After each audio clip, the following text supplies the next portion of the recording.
quick question, what is social media doing to our brains? Because at this point, there's no question left. Because of this brave soul, we know that this pasty-faced sociopath has been lying to us for years. We're a company that focuses on connecting people. Except your platforms have become cesspools of hatred and anger towards ourselves and each other, which is a fact that you knew about for years and chose to ignore to make a buck, and now you think that some sort of half-assed rebrand is gonna make us forget that fact while you invite us into this new virtual world that you own, ascending you into some sort of sick godlike status on Earth, because then maybe you will finally rise to the height of your fucking hubris. And I am so sorry, I lost the thread. What were we talking about? Oh, that.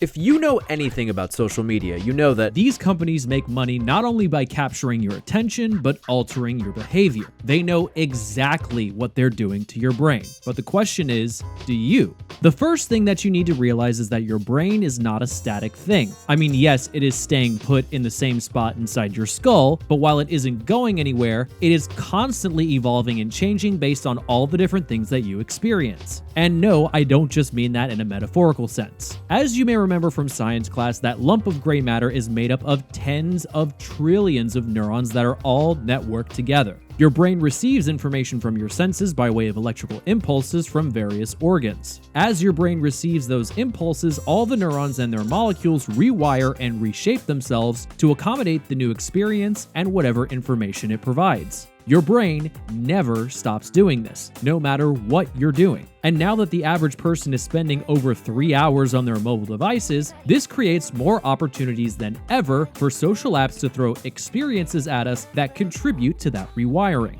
And while every experience shapes your brain in some form or fashion, the ones you get on social apps are designed to shape your brain in very specific ways. So say that I share a photo of myself on Instagram. Within minutes or even seconds of me closing out of this app, I'm going to start getting push notifications the second people start to like and comment on this photo. Here we are now. These notifications are designed to stimulate the part of my brain associated with rewards, the very same part that would be stimulated by stuff like gambling and narcotics. So just like that, the app is sending your brain a message the way you send a message to your dog when they finally pee outside instead of on your carpet. You did a good thing, and so here's some positive reinforcement. Just like that, you're more likely to repeat the activity and receive that same feedback. They can also rewire your brain with negative feedback. Say you're not on your phone because you're walking your dog. Suddenly, your phone buzzes to let you know, hey, your favorite musician is starting a live stream. Entire portions of your brain have evolved for social learning, since humans have survived by living in social groups for literally tens of thousands of years. And that notification is specifically designed to create a certain kind of reaction in that social learning part. FOMO. That feeling used to be a matter of life and death in our caveman days, since being excluded from the group could literally be deadly. Meanwhile, you won't, literally die if you miss out on the live stream, but that feeling of FOMO is still compelling, and it's going to increase your chances of opening the app, otherwise they would not have sent it to you. These are just two of the several ways that social apps condition your brain. There's also something called the online disinhibition effect.